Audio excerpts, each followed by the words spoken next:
E aí, gente? Espero que estejam bem. Hoje a gente vai finalizar a antiguidade, vamos falar um pouquinho sobre Roma Antiga. Trouxe aqui inicialmente esse texto para vocês lerem da relação da política e da arte.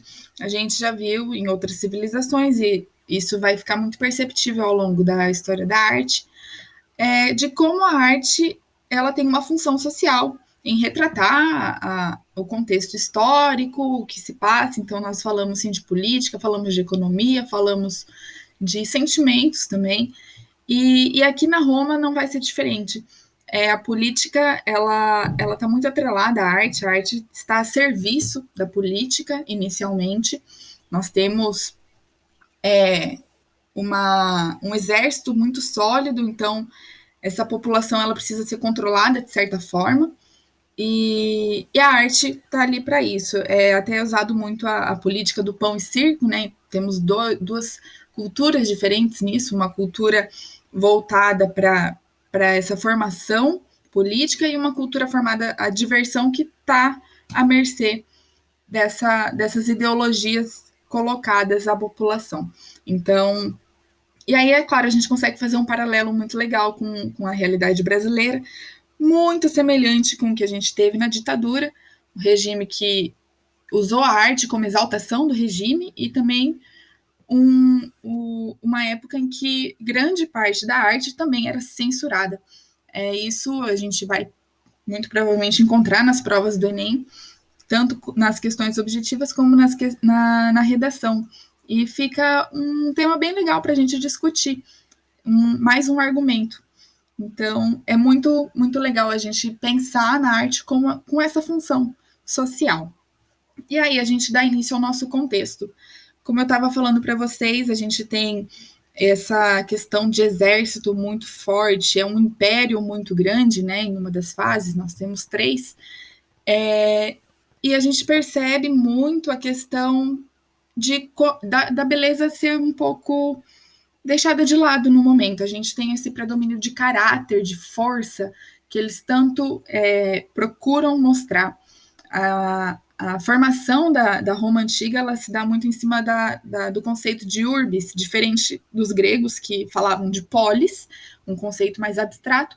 Aqui a gente fala de urbis, com essa função utilitária, mais prática da cidade. Nós temos uma urbanização muito bem feita. A gente vai conversar sobre isso quando a gente falar de arquitetura aqui na aula. E aí, não só isso, né? A gente percebe muito que o legado romano não é apenas um legado artístico. Nós temos o legado do direito, né? Que reflete muito bem nosso sistema judiciário é pautado em cima disso. Nós temos o latim, língua originária de várias outras, uma delas o português, e por isso que a gente vai dar atenção aqui à Roma Antiga. É muito interessante a gente comentar das duas influências. Nós temos a influência grega, período helenístico, né, onde a gente já tem a expansão da cultura grega, e os romanos pegam muito disso para si, né, até com as cópias romanas, a gente vê os templos, as colunas usadas, e até a semelhança entre os deuses gregos e romanos. Existe ali uma proximidade muito grande.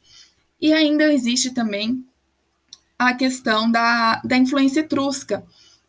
Os etruscos eles construíram cidades ali na região também, e deixaram alguns legados que trazem uma inovação técnica muito grande, principalmente dentro da arquitetura, que são a questão dos arcos, a abóboda, né, e consequentemente a cúpula, e o opus cimentício, que é um ancestral do concreto, né, até coloquei para vocês, que traz a inovação e muda a forma de construção da arquitetura. Também tem a questão do vermelho terracota, né, aquele vermelho queimado, que traz muita simbologia de força, vitalidade, que os romanos querem imprimir para o restante do mundo. E aí, a gente precisa entender também que essa região toda, ela tem uma conformidade cultural que deixa a arte muito homogênea. A gente não vai ter uma disparidade muito grande, a gente vai perceber uma continuidade, uma homogeneidade, como eu falei para vocês. E aí, dando início, a gente vai iniciar pelas esculturas. Não é o auge da arte, mas é muito importante a gente perceber a diferença entre a escultura romana e a escultura grega. Os romanos, eles apreciavam muito a arte grega, né? Como eu já falei para vocês, era uma influência. Então, eles realizam muitas cópias dessas esculturas, até são base de estudo para a gente hoje em dia, porque falta material, o original, né? Então, eles têm esse apreço, mas eles diferenciam na questão da realidade. Os romanos, eles, como eu já falei anteriormente, eles exaltam muito mais o caráter do que a beleza, eles se importam muito mais com o real. Então, eles trazem a realidade impressa no rosto das pessoas, das imagens ali retratadas. A gente vai perceber isso nas imagens a seguir. E uma coisa muito importante é que a gente tem o uso maior de bronze. A região da Roma, ela tem uma falta de mármore, então o mármore ele é destinado a esculturas menores, a realizações, digamos, mais importantes. Então, o bronze ele vai ser muito mais usado aqui. E aí, como eu falei para vocês, esse senso de realismo ele está muito presente. A gente tem a influência aqui grega, base de uma escultura grega, mas eles trazem os caracteres, não sei. Ai, gente, travei. O caráter romano. Aqui a gente vem o realismo com a face, a gente consegue identificar quem é essa figura. Nós temos o imperador Augusto e uma vestuária militar, mais uma vez trazendo essa característica tão forte do exército, realmente, e da política atrelada à arte. Trouxe aqui mais uma imagem para vocês observarem. Essa escultura é em bronze, estamos falando do Marco Aurélio, e temos também o realismo na sua face. Temos também uma vestuária, a questão do cavalo, mais uma vez a gente traz a questão militar. E trouxe também esses bustos, são em mármore. Como eu falei para vocês, o uso do mármore é um pouco mais escasso, então a gente tem trabalhos muito exclusivos nisso. E as faces são sempre muito bem detalhadas. Nós temos o realismo impera nisso, muito mais do que a beleza. Eles querem retratar realmente. Então, nós temos as expressões, temos muitas vezes a configuração, né, o nariz, ele traz essa identidade étnica até, a gente já pode perceber isso. E ainda trouxe esse busto também, que é muito interessante a gente analisar a questão da beleza e discutir isso também.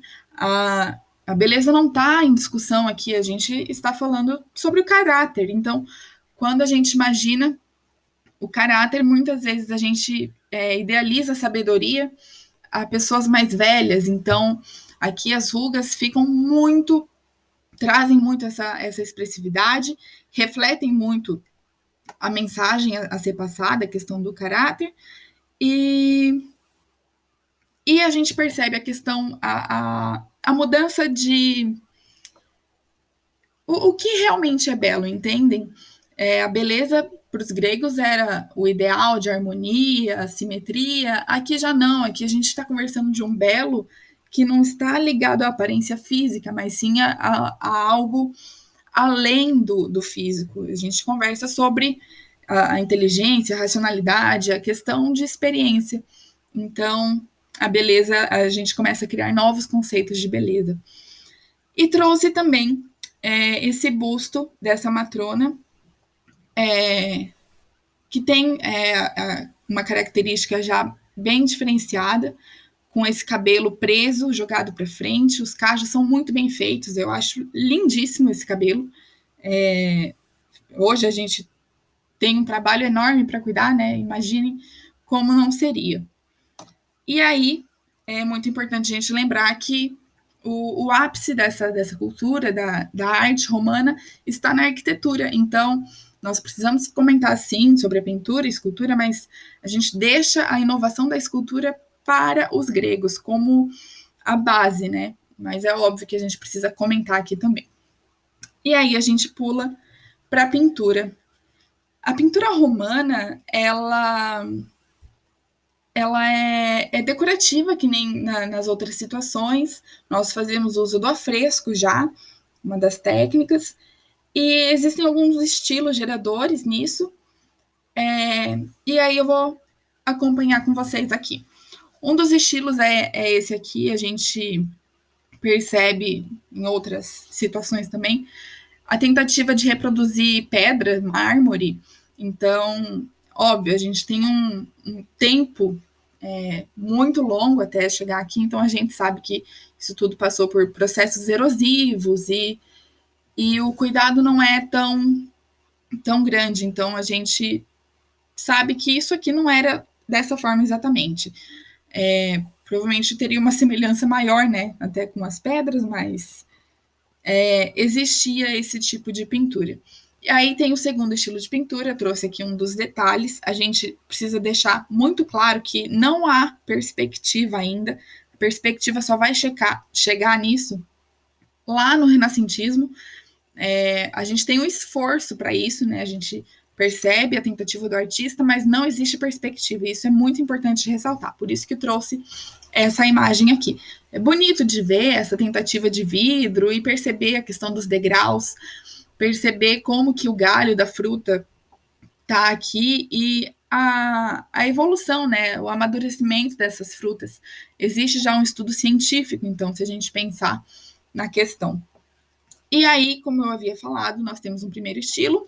O segundo estilo é um estilo que retrata paisagens, objetos, pessoas, na sensação de tentar colocar como um ambiente maior, criar uma ilusão de espaços, janelas, continuações do ambiente. Então, temos aqui essa pintura também. Nós temos 2 locais muito importantes que a gente tem esse sítio de pinturas, a cidade de Herculano e a cidade de Pompeia. Então, esse fica o nosso segundo estilo. E aqui o terceiro estilo, esse da esquerda, é um estilo mais detalhado, um estilo até, acho que simples, a gente pode dizer, suave, que ele traz mais esses detalhes pequenos, geométricos, uma coisa mais suave para o ambiente. Grolesques até, né, arabescos muitas vezes, isso varia muito. E aí, por último, o quarto estilo, o estilo flaviano, é uma mistura de todos esses estilos, mas eles trazem uma dramaticidade maior e trazem alguns elementos teatrais, como a questão da coluna, o vermelho muito forte.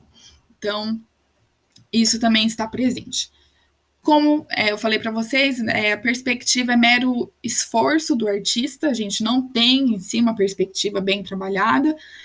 São pinturas feitas na parede, são destinadas à simples decoração do ambiente, nada ligado a um artista como obra-prima, tudo muito ligado à questão da arquitetura.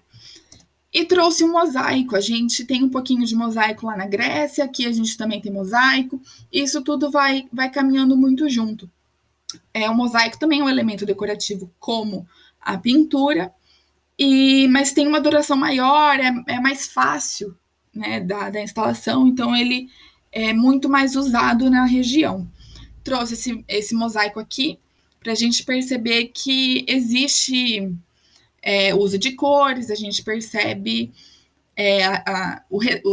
os retratos que são feitos, então nós temos histórias mitológicas, religiosas, podemos falar sobre o cotidiano, isso em várias formas. Isso pode estar no piso, pode estar na parede, é um elemento decorativo.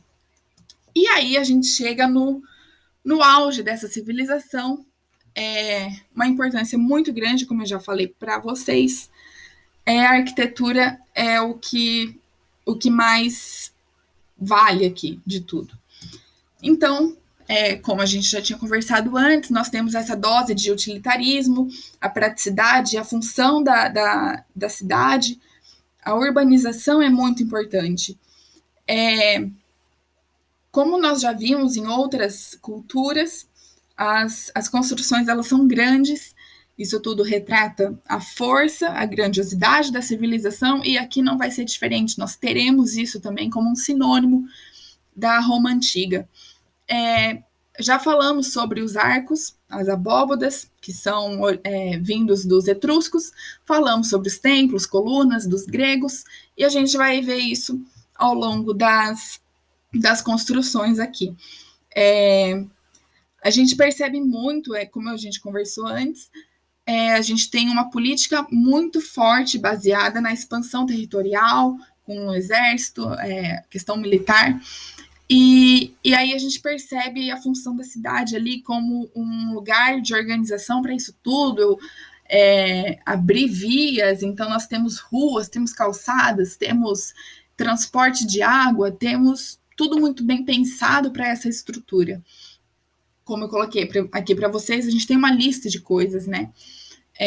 Acho muito legal a gente pensar a questão da inovação que o arco traz.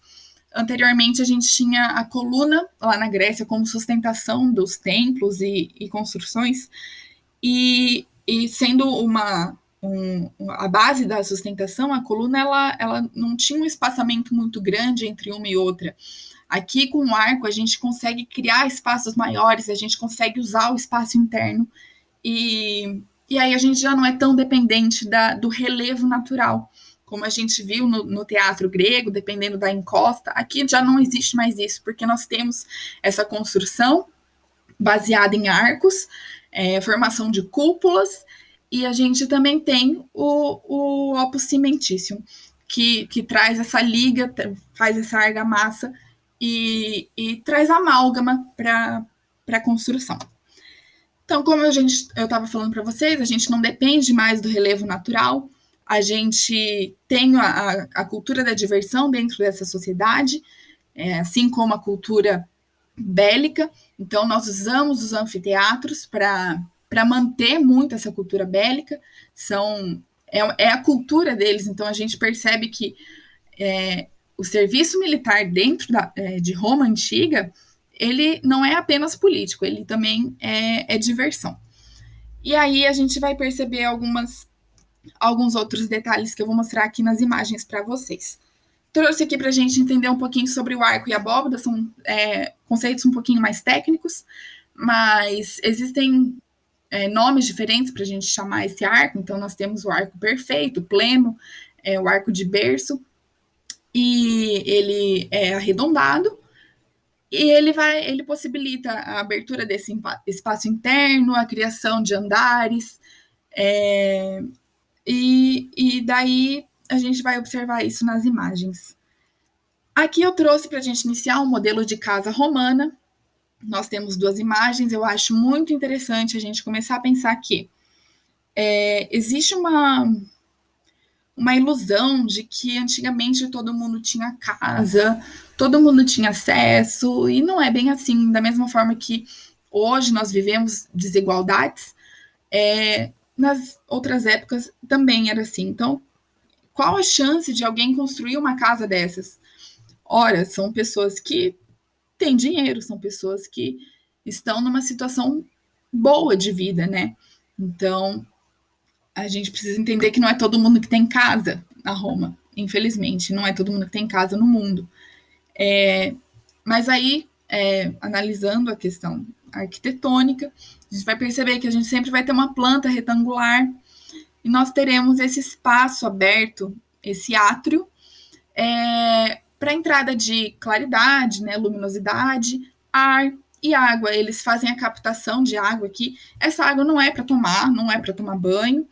É uma água simplesmente para deixar o ambiente mais fresco, um lugar mais gostoso, agradável. Aí trouxe aqui uma imagem real. Vocês observam já a influência grega, helenística, aqui com as colunas estriadas. E trouxe a questão do larário.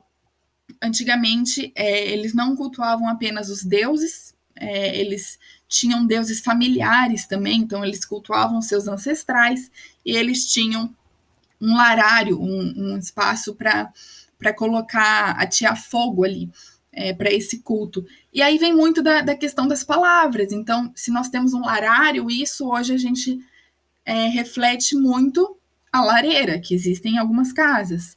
E aí reflete também a questão do lar. Nós consideramos casa como lar. justamente porque existe esse apego familiar, esse apreço, é um sentimentalismo mesmo, né? Então, muito legal a gente pensar essa etimologia. Trouxe os aquedutos, a gente vai, como eu falei para vocês, nós temos um pensamento urbano, então aqui a gente precisa transportar água, e essa água, as cidades tinham fontes em vários lugares para que as pessoas bebessem e usassem, e a gente precisa transportar até essas fontes. Então, eles usavam os aquedutos para que houvesse esse transporte. Aqui é um aqueduto, uma ponte, né, em aqueduto. Na França, observe o tamanho do território que a Roma alcançou, e a água passa por cima, nesses canaletes aqui em cima, para esse transporte. E aí a gente já vê também a influência etrusca aqui dos arcos de berço.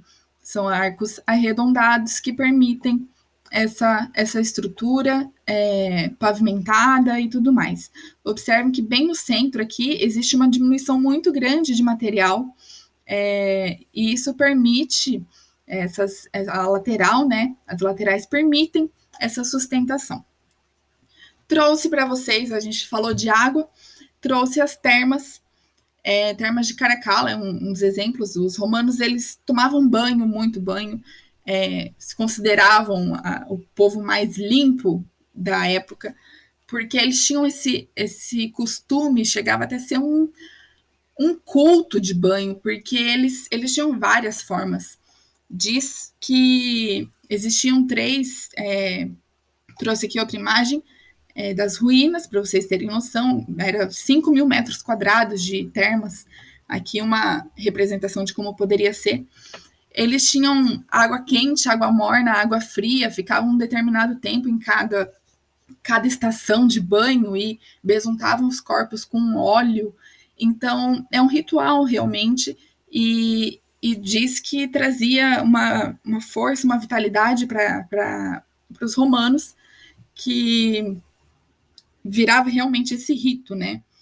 Então, isso também está muito presente dentro da cultura deles, a questão da água e a questão das funções dela. Trouxe, então, falamos anteriormente sobre a questão da diversão do pão e circo, e não poderia ser diferente, a gente vai falar do Coliseu. Coliseu, um anfiteatro, a gente não depende mais das encostas, como eu falei para vocês, nós temos a estruturação em arcos, temos a estruturação aqui para cerca de 40, 50 mil pessoas, com espetáculos, com corridas de bigas, temos luta de gladiador, luta de escravos, e isso tudo muito para divertir o povo e colocar ali uma ideologia também. Aqui no Coliseu é onde a gente vê a questão do pão e circo. Trouxe outra imagem aqui um pouquinho mais próxima para a gente perceber não só a influência etrusca dos arcos, mas temos também semicolunas. Essas colunas não são colunas de sustentação, por isso são semicolunas, apenas na função decorativa. Então, a gente aqui nesse primeiro pavimento, a gente percebe a ordem dórica, passamos para a ordem jônica e aí a ordem coríntia. Dizem que em cada arco havia uma escultura. Então, imaginem a riqueza dessa civilização, imaginem o poderio dessa civilização. Aqui é outra imagem, a imagem do interior, é óbvio, nós estamos falando de ruínas aqui, né? Mas existia toda uma parte embaixo, um subsolo disso, para que fosse trabalhado. Isso aqui dava para encher com água. Se eles quisessem fazer um espetáculo com água, eles tinham essa possibilidade. Justamente porque nós temos uma cidade pensada com estruturas que possibilitam tudo isso. Então, temos aquedutos que levam água, temos um anfiteatro que pode trabalhar com a água, temos os locais de banho, teremos os espaços públicos para as questões burocráticas. Então, a função da cidade está muito mais presente aqui. Trouxe o Fórum Romano, como eu falei para vocês, a gente tem uma função pública aqui, aconteciam junto com a basílica aqui nesse momento tem uma função secular, a gente não comenta de basílica dentro da igreja aqui, como a gente tem a imagem atrelada hoje em dia, nós temos uma basílica que tem função de registrar os nascimentos, óbitos, casamentos, atrelada a esse espaço do Fórum Romano, que também é um ambiente muito grande e a vida pública acontecia ali, né? Trouxe, aí falamos de vida pública, falamos de diversão, vamos falar um pouco sobre a questão dos templos. Esse templo é um templo muito semelhante ao templo grego, vocês observam, mas existem algumas diferenças que são muito sutis, mas que fazem uma diferença muito grande na hora da nossa interpretação. Esse templo, inicialmente, o templo romano, a diferença é que ele tem uma fachada só, ele só pode ser acessado por uma fachada, diferente dos gregos, que tinham escadaria em todo o seu torno e poderiam entrar em qualquer espaço. Aqui nós temos, então, essa escadaria, uma escadaria muito maior, e eu já comentei isso com vocês, eu acho que se ainda não ficou claro, isso tem que ficar muito claro agora. Quanto mais degraus eu tenho, maior vai ser a dificuldade de ascensão da minha população ali. Eu não quero que seja algo acessível. Existe essa ideologia por trás. Então, quando a população, né, os populares se deparam com uma escadaria muito longa, pode ter certeza ali que eles se sentirão intimidados, essa é a intenção, porque não é para todo mundo ascender. Então, a gente já percebeu isso antes e aqui fica claro mais uma vez. E aí a gente tem que pensar, né, como que a arquitetura da antiguidade, aí eu não falo somente de Roma, mas falo também sobre Mesopotâmia, falo sobre Egito, falo sobre Grécia. Como essa arquitetura, ela dialoga diretamente com a manutenção do poder. A gente observa essas civilizações com manutenção de poder muito forte, são civilizações onde a política ela está muito enraizada em pessoas e não estados, né?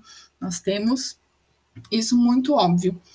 E daí a arquitetura está a serviço disso também. Essa estrutura é pensada dessa forma.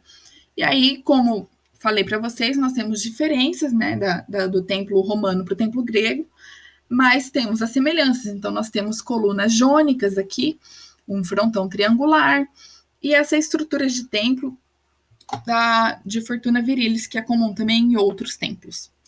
Trouxe o ápice do ápice dos templos, o Panteão. É um templo de culto a todos os deuses romanos. Aqui a gente mais uma vez observa a questão do frontão triangular. Nós temos as colunas, o capitel coríntio. Nós temos uma inscrição em latim. E isso tudo acompanhado já dessa estrutura circular, que é uma novidade para a gente. Isso é possibilitado pela abóboda, a cúpula criada aqui. Nós temos uma cúpula com um óculo aqui, com uma abertura. Então, aqui entra a água, assim, se chove, entra a água. O piso tem um caimento para o escoamento dessa água. Mas é muito legal a gente observar essa mistura de influências grega, helenística, né, com o etrúrio. E não só isso, né? Não só essa presença, porque se fosse somente a junção dessas duas culturas, seria somente mais uma reprodução. Mas aqui nós temos os elementos romanos também. Então, nós temos a característica de força, vitalidade e a questão de como os romanos pensaram tudo isso, de conectar conhecimentos e usá-los a favor da sua estrutura urbana. Então, nós temos o Templo do Panteão aqui também. Observem que a gente tem a questão decorativa, temos colunas no interior também, e aqui esses quadrados, eles são muito bem calculados, porque conforme aumenta a minha cúpula, a altura da minha cúpula, os quadrados diminuem. Então, isso tudo a gente tem um cálculo feito, e é muito interessante pensar que essa civilização, assim como outras, já tem todo esse cuidado do raciocínio lógico, matemático, um cuidado científico. Isso não vem só aqui na Idade Moderna, isso já existe ao longo dos anos. São seres humanos, eles pensam, eles sentem, então isso está presente também. Trouxe, para a gente encerrar, nós temos a arquitetura urbana, mas nós temos também a arquitetura comemorativa. Então a gente percebe, a gente já viu algo semelhante, né, com os obeliscos do Egito, por exemplo, mas aqui nós também temos essa coluna, é uma coluna, a coluna de Trajano, como exemplo de uma narrativa onde a gente retrata uma vitória de guerra, onde a gente relata a vida de uma figura importante dentro da política, e isso também está presente nessa civilização. Trouxe, assim como a coluna, a gente também tem os arcos de triunfo, são arcos de comemoração, então, assim que acabasse uma guerra, eram construídos esses arcos em comemoração à vitória, ao poder daquele imperador, daquele general, que trouxe essa glória, mais essa glória para a Roma Antiga, né? Isso está muito ligado à questão do Império Romano, né? O último período da Roma Antiga, nós temos 3, como eu falei para vocês, a monarquia, a república e o império, e aqui isso está muito arraigado na cultura. Nós temos as inscrições latinas, muito interessante, e temos também já a escultura, a gente já conversou sobre isso em outras aulas, a escultura de relevo, são feitos os entalhes, aqui um cuidado muito, muito bem feito, o detalhamento estético, e aqui eles relatam também vitórias, aqui no caso mostram as conquistas feitas por eles. A gente precisa entender que não são bem conquistas, né? Existe um furto ali de material e até a questão da escravidão. A gente já percebe a escravidão na Roma, a escravidão por dívidas, a escravidão de guerra, então isso tudo faz parte dessa questão cultural, política, militar deles. E trouxe para a gente finalizar o arco de triunfo do Constantino. Observem, eu não destaquei isso com vocês antes, mas vou conversar aqui. A gente tem um período longo na Roma, e quando vocês estudam história, imagino que o professor fale sobre a questão do cristianismo dentro desse período. Nós atravessamos, saímos do antes de Cristo e chegamos no depois de Cristo, e como que essa civilização reage a isso, né?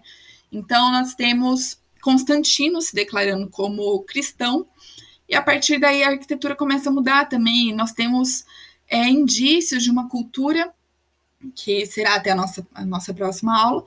A gente vai perceber o surgimento da cultura cristã dentro da arte. Então, aqui a gente já percebe, é um prenúncio disso tudo, a gente tem um imperador cristão, e ele acredita, então, na Santíssima Trindade. Nós temos Pai, Filho e Espírito Santo representado nos 3 arcos. Nós teremos a Trindade aqui representada, de certa forma. E isso de uma forma oficial, é claro, nós estamos falando de um imperador, mas isso também vai estar presente na arte popular, acho que a gente pode dizer assim. Nós temos uma arte ao longo desse período que será uma arte negligenciada e que vai começar a trazer a questão do cristianismo por símbolos e por escrituras que vão coincidir muito com uma arte paleocristã, que traz o início da arte bizantina dentro da Idade Média. A gente vai perceber isso na próxima aula. Então, eu encerro aqui a nossa aula de Roma. Eu espero que vocês tenham gostado, espero que tenha sanado dúvidas. Se vocês tiverem dúvidas, por favor, tragam até a mim, a gente vai conversar um pouquinho mais sobre isso. Eu gosto muito de arte, eu quero discutir isso com vocês. E é isso, pessoal. Vamos deixar, então, bem marcado na mente a questão do arco, a abóbada, essas inovações que trazem aqui para a arte romana um legado muito importante ao longo da história da arte, tá bom? Obrigada, até a próxima. Tchau!